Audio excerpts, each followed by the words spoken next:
kind, caring, and vivacious. Erin Chorney was a bright light in the community of Brandon, Manitoba. Erin loves to get out and have a good time, until one day, she doesn't come home. The tight-knit local community rally, but searches and pleas go nowhere, and there aren't any leads, until one day, anonymous letters start to appear. All of the letters alluded to the writer either being responsible for Erin's disappearance or for having intimate knowledge of what actually happened. Police intensify their search and leave no stone unturned. We actually went in and did a surreptitious search of that grave to determine if Erin's body was likely in there. Eventually, detectives decide to take it to another level. There are investigators who do become very proficient at conducting undercover operations where they can fully immerse themselves in a criminal underworld, so to speak. Sometimes to catch a criminal, you have to think like a criminal.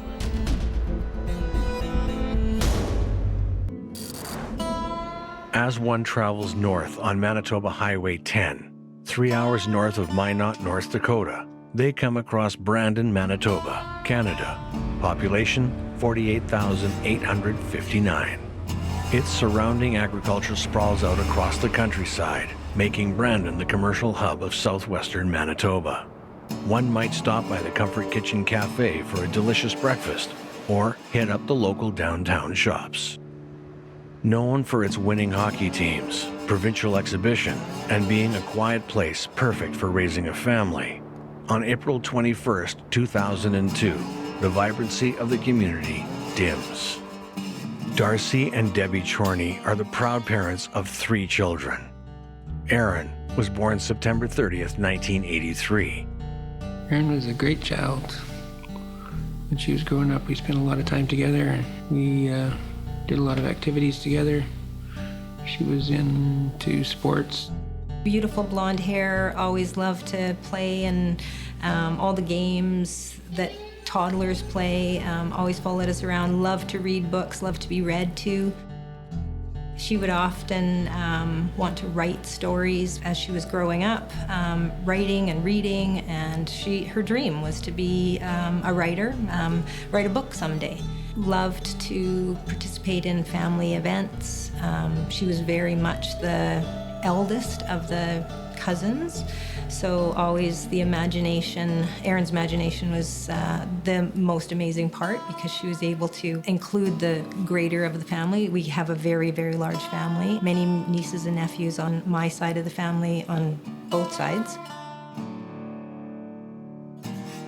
So always participated, brought in the little ones, brought in the bigger ones, often at church events or family functions and whatnot. She'd always have somebody doing a play or singing songs and so forth. So she was just always a joy to be around.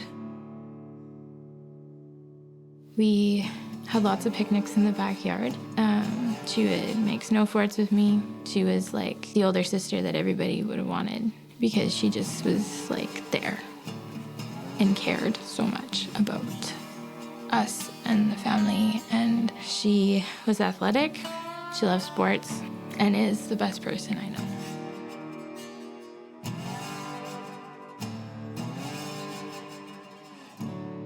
But she always involved me. Like her friends always would let me put their makeup on or whatever.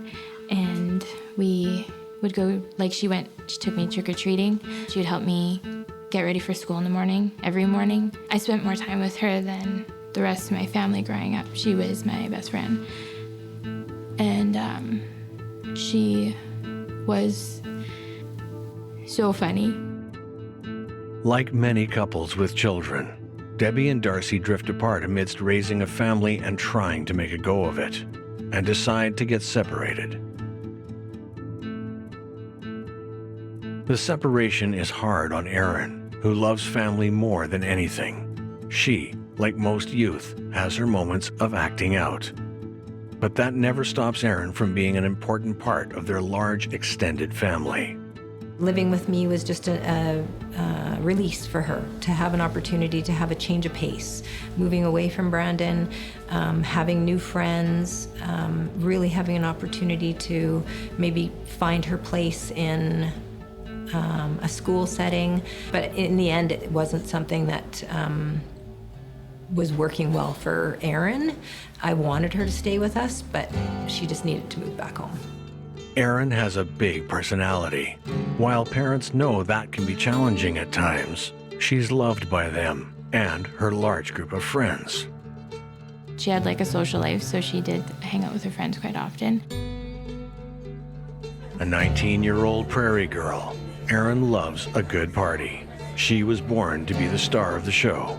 Always the center of attention, she loves to entertain and have a great time. She had many friends, but she was just always a joy to be around. Erin dates 21-year-old Michael Bridges. Her parents don't warm up to him as he is standoffish. He was not a part of the family functions, never participated in anything, and Erin would, look for that comfort from him, I guess, but never really panned out for her.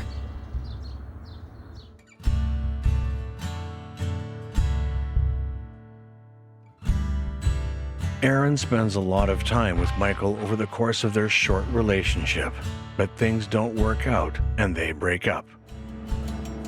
The breakup is hard on Erin. She finds herself going down a bad path, one her family is confident she'll put behind her. Debbie Chorney is happy to have a girls' day with Erin and Leslie. Erin and her brother live with their father at the family home, but Debbie moves into an apartment during their separation. Well, she was spending time between my place and her mother's place. We were separated. And she would be about half-time between each. And between them, Erin maintains her busy social life. Erin spends the day with her mom and sister. They put together an old-fashioned family meal, something they haven't done for a while since the separation. Erin receives a phone call and tells her mom she'll be back in an hour after she has coffee with some friends. She can't get away without a hug from her younger sister, Leslie, who looks up to Erin. I think the age gap helped just in terms of I think Erin was able to talk to me without having a filter on. Because I was so young, she was able to talk to me a lot more comfortably than she would the rest of the family, maybe. Erin leaves with her ex-boyfriend, Michael Bridges, and his friend, Bountavi Segmani. After they drive around for a bit, it becomes clear that Bountavi is the third wheel, and he gets dropped off at home. According to Michael, Erin and he spend an enjoyable evening together. She cuts his hair and gives him some relationship advice. Despite being broken up, they're determined to remain friends.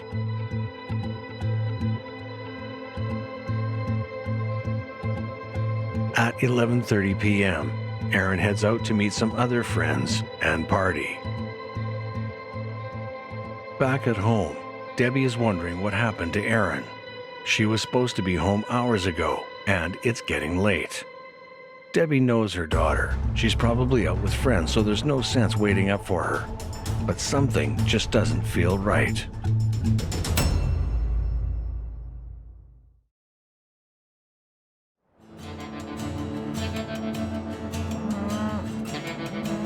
The second largest city in the province of Manitoba, Brandon serves a large agricultural region of southwestern Manitoba known as Westman. In 2002, the city was known as one of the 10 best cities in Canada. Always had the kids out all playing or running the fields at Brandon Hills and playing hide and seek, whatever it would be. So Brandon was a great place to raise a family. Many enjoyed the good life out here in what is lovingly known as the biggest small town you'll ever visit. But someone sinister is lurking, someone who will change the way Brandon sees itself forever. It's Monday morning, April 22nd, 2002. Debbie Chorney wakes up and checks Erin's room. She's still not home. While Debbie isn't surprised, Erin's done this before. She's concerned that Erin doesn't have her things. She chalks it up to Erin's unpredictable way and carries on with her day. It's been a few days since Debbie last saw Erin, and she is understandably concerned. Debbie contacted me on a Wednesday following the weekend that she was at her place and said that Erin hadn't returned home and wanted to know if I had heard from her, and I said no.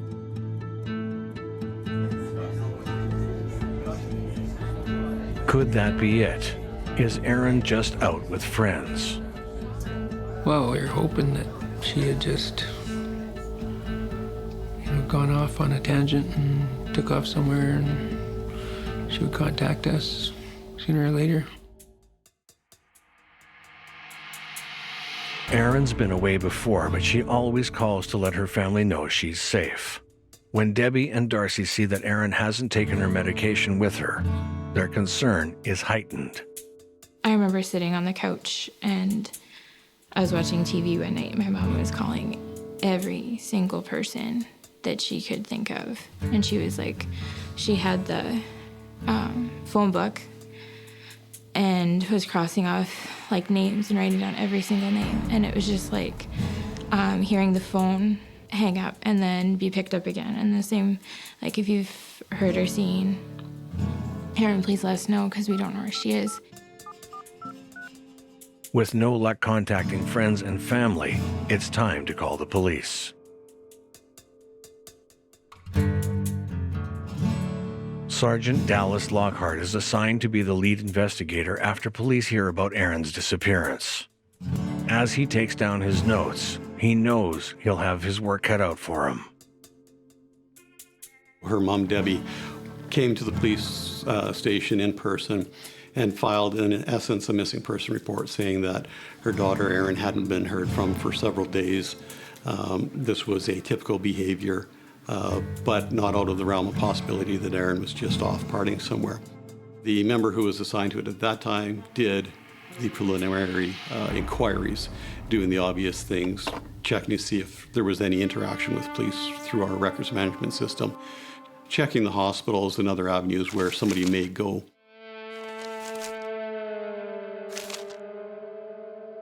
Police contact Michael Bridges, Erin's ex-boyfriend, to see if he has any idea where she might be. Police are shocked to learn that Michael is with Erin the day she disappeared. Michael describes his evening as a pleasant one. She cuts his hair, they hang out for a bit, share some laughs, and she leaves around 11:30 p.m. that night, concluding that Erin was a good chick. The police are suspicious. They know that all is not as it appears when it comes to Erin and Michael's relationship. Her and Michael met each other, and it was always tumultuous. The whole relationship was tumultuous. I remember the Easter of 2002, our whole entire family drove out to Saskatoon to visit some family members. Erin drove in the car with me that time, and she did share with me that she was going through some very, very difficult times with her then ex-boyfriend. There's some assault charges against him. It seems Erin and Michael were constantly fighting due to Michael's jealousy. He destroys Erin's belongings and likes to embarrass her in front of others. On March 10th, 2002, Erin and friends head over to Michael's in the wee hours of the morning. A drunk Michael gets into an argument with Erin, and he lashes out, choking her. Erin's friend comes to her aid, breaking up the fight, but doesn't come out unscathed. Michael attacks her, throwing her across the room and punching her. It takes Michael's mother, Georgianne Bridges, who Michael lives with, to finally resolve the conflict, managing to get the girls away from Michael. Erin presses charges against Michael in hopes of sending him a message that his behavior is unacceptable. Well, when I first looked at the file, the obvious thing that jumped out at me was her relationship with Michael Bridges. The fact that he was actually under charge for assaulting her and a friend. When questioned about the charges, Michael is apologetic but cold. He pleads guilty to the charges to get them behind him, 2 days after Erin is last seen alive. Michael is confident, agreeing to take a lie detector test if necessary. The validity of a polygraph test result has long been debated both scientifically and in the criminal justice system. In fact, the United States Supreme Court and most courts in general don't accept the results of polygraph tests. They're considered to be somewhat unreliable. Suspicious or not, with no body or authority to keep Michael in custody, he's released. Police speak with Michael's friend, Balthavi Sigmani. He confirms that he saw Erin on April 21st with Michael, but is dropped off shortly after they pick her up. Sigmani even volunteers to take a lie detection test to prove his innocence. Police continue their search for Erin, but are running out of leads. No one knows where Erin is, and Debbie and Darcy are at wit's end. They try to remain hopeful that they can find her. But as days turned into weeks and weeks turned into months, we realized that wasn't the case. Darcy and Debbie Chorney are at wit's end. They plead with the community for any information they may have on Erin's whereabouts. The overall community response to the Chorneys' plight is heartening. Search parties were incredible. The community of Brandon was so incredible, trying to help us find her. Friends across Canada were putting posters up, child find posters, trying to figure out where she was. I remember them searching for Erin, and my mom and dad, I know, benefited from having a child find walk them through and help them know what to do, or press-wise, it sucks to have to be in the spotlight all the time. My school actually was amazing. They were super, and they protected me from a lot of people talking about it.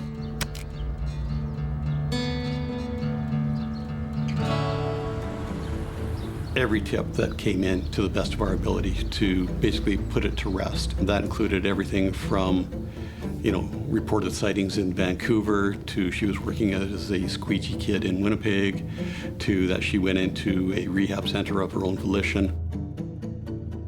As we progressed through it, Mike Bridges goes from becoming really a witness to a person of interest to a suspect. Police bring him in for questioning again, but this time he refuses to take the polygraph test he had agreed to take earlier. What could he be hiding? I had bad thoughts about his possible involvement right from day one, because shortly after she went missing, we formed a search party south of Brandon, close to his place where she was last seen. And you'd think that if he wanted to be involved in any way whatsoever, he would have been part of that search group, but he was not. After some analysis, authorities determined that Michael Bridges had some interesting body language during his interview with police, and he refers to Erin in past tense. They need to take action quickly. On paper, everything that he said looked great, but when we looked at the video and put the audio and watched it in context of the nonverbal cues, the body language that he displayed, we knew that he was concealing a lot more than what he was telling us. Care must be taken so Michael Bridges doesn't realize he's just become the prime suspect. He's put under surveillance to see if he'll lead police to any clues. He would stay hidden in the house 4 days or a week at a time, not even associate with his few close friends. So we were becoming very frustrated with his lack of engagement overall, not just with us, but in life in general. That was a frustrating point in this investigation for sure. All the surveillance on Michael is proving he leads a boring life. It's time to get inside and see what they can find.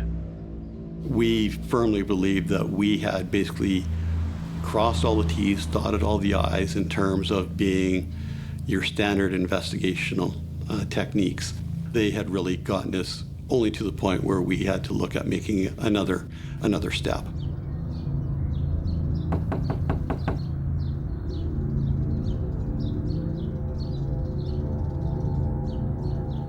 When we conducted the search on the residence, there was a few things that came to note.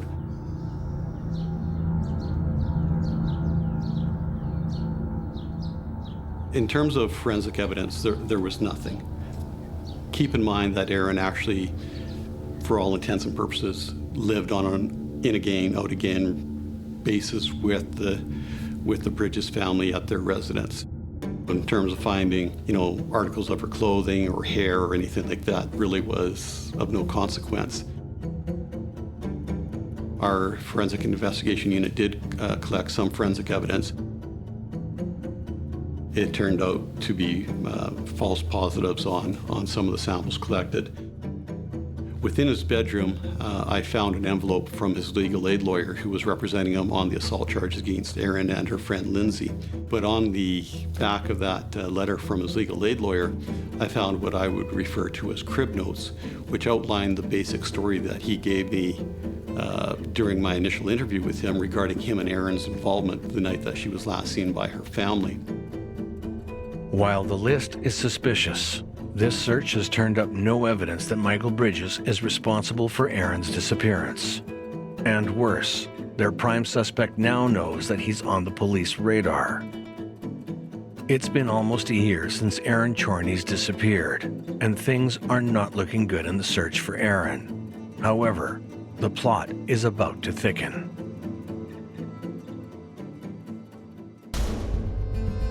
When a mysterious letter is delivered to Debbie's home, indicating some intimate knowledge of Erin's whereabouts, Debbie is taken aback. All of the letters alluded to the writer either being responsible for Erin's disappearance or for having intimate knowledge of what actually happened. So aside from looking at the content of the letter, we also submitted the letters for forensic examination.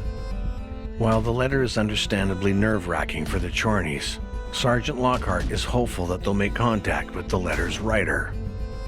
They went in for fingerprint examination. They tried lifting DNA off the stamps and off the seal strips on the back of the envelope flap. None of that came to anything of fruition. So either the person who sent the letters was incredibly lucky, or they were very organized and left no forensic evidence for us to find. From the analysis, they believe the letters have all been written by the same person and in the opposite hand. Our detectives one step closer to finding Erin Chorney. After spending an enjoyable day with her mother and sister, Erin Chorney heads out for coffee with a friend.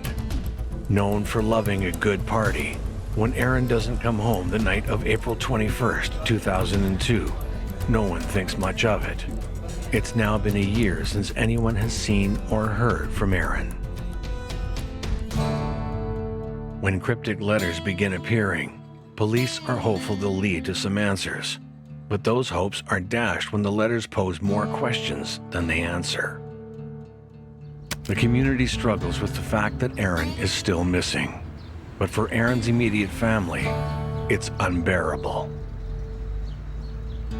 And then some cryptic letters that popped up somehow, and so there's more than one disturbed person doing this too.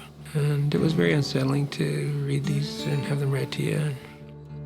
Police are desperate for clues. Their fears of going public have come true. They're inundated with numerous erroneous reports of possible Erin sightings, but they're all for naught. They know the letters have to hold a clue, but their pleas for the writer to come forward, along with Darcy and Debbie's pleas for more information, have all gone in vain. The reality is, all the evidence they do have, circumstantial or not, points to one person. Out of options, out of clues, it's time to get creative. While police are having difficulty finding Erin, their number one suspect gets a surprise visitor.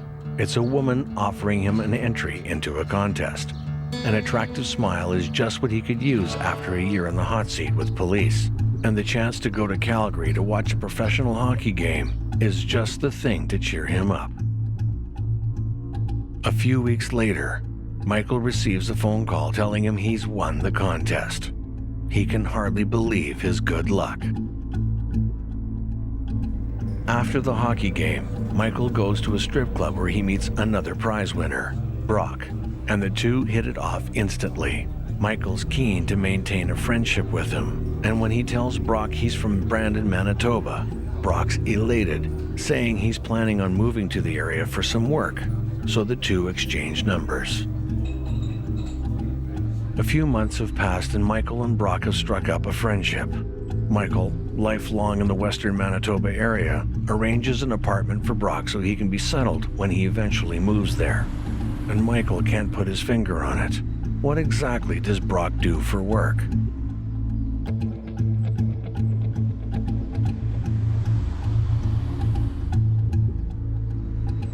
Whatever it is, it provides him with plenty of cash, and he's generous with it. Now that Brock is around more often, the two are meeting up regularly. They seem to be two peas in a pod. The one thing that Brock talks about, other than women, is honesty, honor, and loyalty. Brock and Michael arrive on a scheduled dirt road 5 minutes before the hour. While minutes early, Brock is already upset. The most important thing to him is that you fulfill your obligations. If you can't, then you're dishonest. And dishonesty is something he, nor his employers, take lightly. Michael can only stand by as he witnesses what happens to those who can't be honest. Michael is taken back by how strongly Brock feels about his so-called philosophy. He's even more surprised at how much money he can make to just deliver a few packages.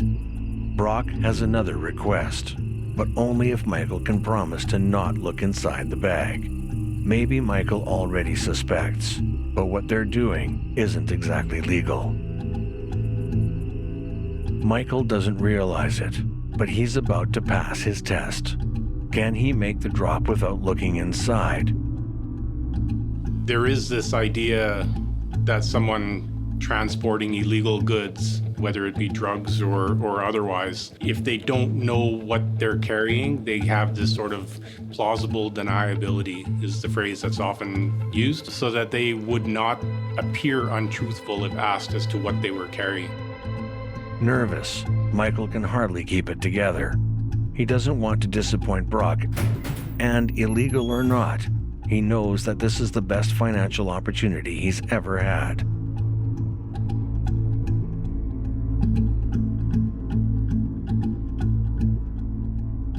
With a successful drop, Michael has shown he can at least get the job done. It's when Brock gets a troubling phone call that money is missing that proves he's all in to be a part of Brock's world.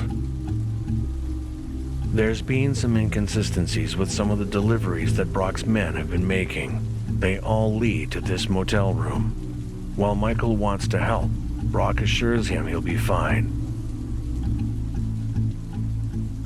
It's what happens next that's a true test of Michael's character. When Brock gets back to the car, he gives Michael a once-over. He wonders, can this be the guy? Can he do what it takes? Michael laughs, openly wondering why Brock just didn't kill the woman. Michael is ready. He's passed all the tests Brock can throw at him. It's time for the big ask. Brock asks Michael if he wants to join the criminal group that he's a part of, officially. But there's a catch. To get in, he must impress the boss with a tale of truly despicable nature and confess his biggest sin. The question is, does he have one to tell? Michael tells Brock that 2 years before he had gotten into an argument with his ex-girlfriend. He pushes her, but she trips and falls over an ottoman, smashing her head on a table, and dies. Not wanting to get in trouble, he hides her body. It sounds terrible, but Brock isn't sure that Michael's story is going to be enough to convince the big boss that Michael is a serious player. He accidentally kills his girlfriend.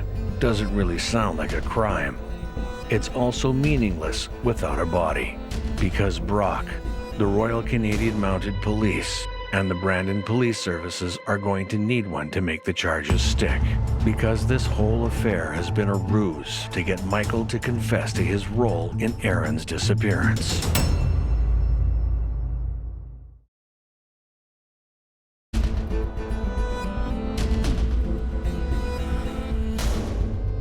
Vibrant Erin Chorney of Brandon, Manitoba, has disappeared sometime on the evening of April 21st, 2002. Despite public pleas and an extensive search for Erin, she's seemingly disappeared without a trace. The last person to see Erin is her ex-boyfriend Michael Bridges. He says she left his house that night, but something doesn't add up.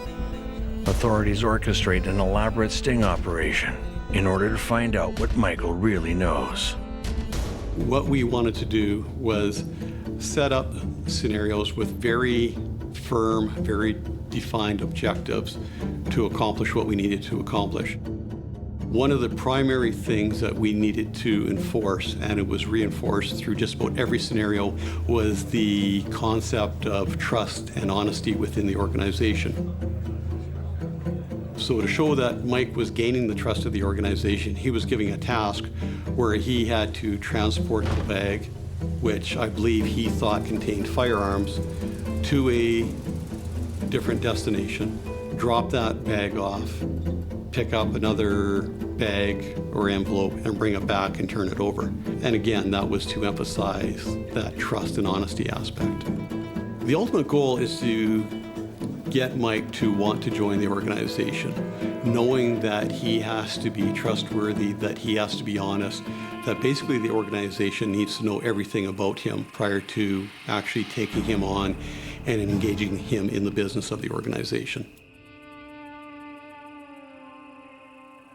Through very frequent interaction, one of the attributes of being a good undercover operator is that you can morph into what is required.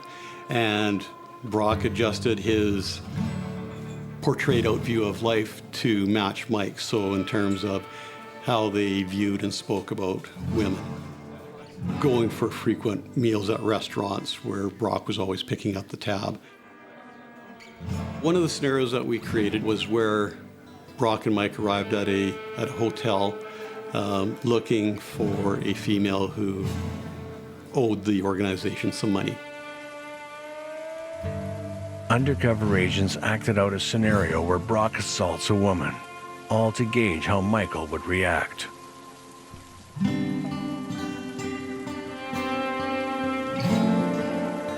Mike liked money, he liked having disposable income, he didn't want to have to work too hard, and he liked being able to portray himself as kind of a successful person without having to put the effort into it.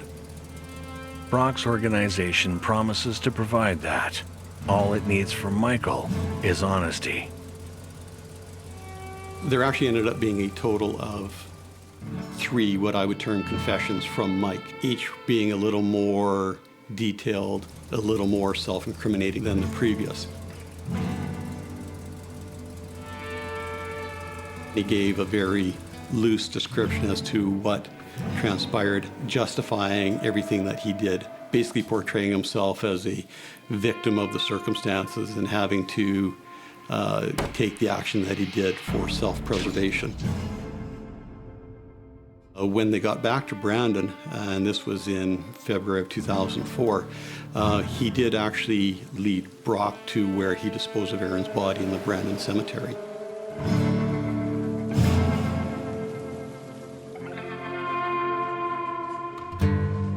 The following day, he gave a second, more detailed, more incriminating confession to Brock as they were sitting in a restaurant. Little do restaurant goers know that while they're enjoying a bite to eat, the confession to Western Manitoba's most notorious missing persons case is happening in their midst. Michael describes that he got into an argument with Erin and choked her to death. With the assault charges that she had already laid against him, he knows that he had to cover it up by hiding Erin's body in a shallow grave.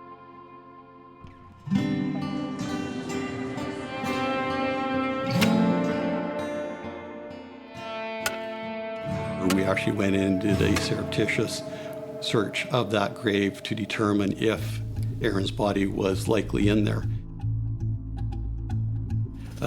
That turned out to, in fact, be the case, where we were able to say, yes, there is something in this grave that doesn't belong, and based on what our suspect has told us, we believe it to be Erin's body. At that point in time, Brock led Mike to believe that he was ready to be introduced to Mr. Big, to tell him all of his dark secrets, get that out in the open, let Mr. Big deal with it, and bring him in as a member of this organization.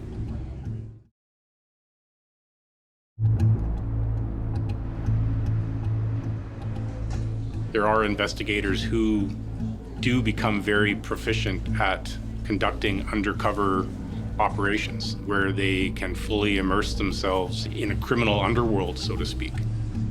They may return to their normal life in the evening and then go back to living this so-called life of crime during the day, or they may be gone for months at a time. Investigators are about to find out that Michael's depravity goes even further than he describes.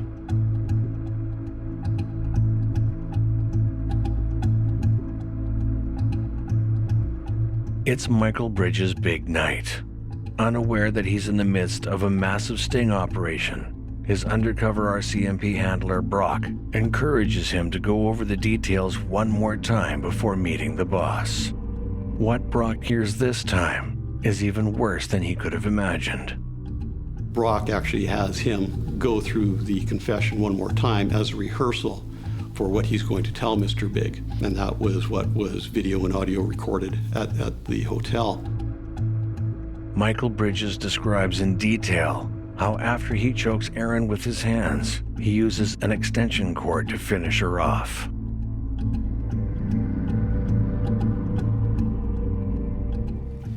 When the extension cord proves unsuccessful, he then fills the bathtub in order to drown her. Following Erin's drowning, Michael Bridges then wraps her body in a blanket and buries her in a fresh grave in the Brandon Cemetery.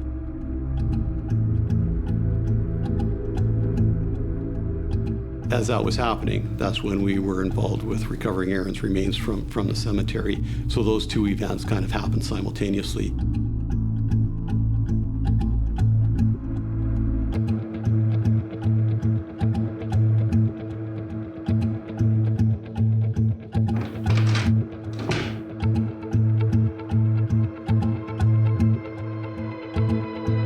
Michael is stunned by the realization that he's just been the subject of a massive sting.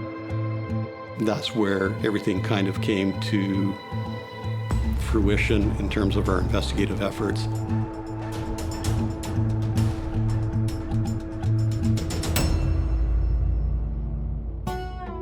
We never knew anything until the day that they arrested him, and that was in 2004, February 13th, I believe. I got a call from Sergeant Lockhart saying, could you come down to the station? We have some new information. But as much as we are happy that we were able to bring that investigation to a successful conclusion, the other aspect of it is that we took away all hope from the Chorney family of Erin ever coming back to them. And we went down, and that's when we were told that she was found, and they had recovered her body, and he was being arrested at the same time. The only question now is, can the authorities make the charges stick? Is the whole Mr. Big operation even admissible? So, Mr. Big sting is essentially where an undercover officer poses as a member of usually a criminal organization and tries to lure an accused person into a conspiracy. They gain their trust and they start talking about other things that they've done and try to get them to make admissions. So Mr. Big stings have actually been banned in the UK and US, and they are admissible in court in Canada, but they're very controversial. And legal experts believe that they can potentially lead to coerced and false confessions, and it's essentially entrapment. But the RCMP know about the controversy surrounding this type of sting operation. Brock asks Michael on camera and on tape why he changed his initial story from it being just an accident. Michael states that he was nervous to tell him the whole story. His rehearsal statement to Brock, as they're waiting for Mr. Big to arrive, we believe to be the true story as to what happened that night, which was borne out as much as it could be by the forensic evidence that we recovered during the recovery of Erin's body. The courts agree. Michael Bridges is given a life sentence for first-degree murder. You can't prepare yourself for a trial like that and to have every detail read out to you. And it was very difficult for the whole family. Still, some questions remain. To this day, we still don't know who sent the letters. The Chorneys are left with an Erin-sized hole in their lives. The town is shocked, but will move on together with an invigorated notion to watch out for each other and tackle partner abuse. There was hundreds and hundreds of people at Erin's funeral. I am sure thousands, which we knew that everybody was looking for her. And it was evident at that funeral to have an opportunity to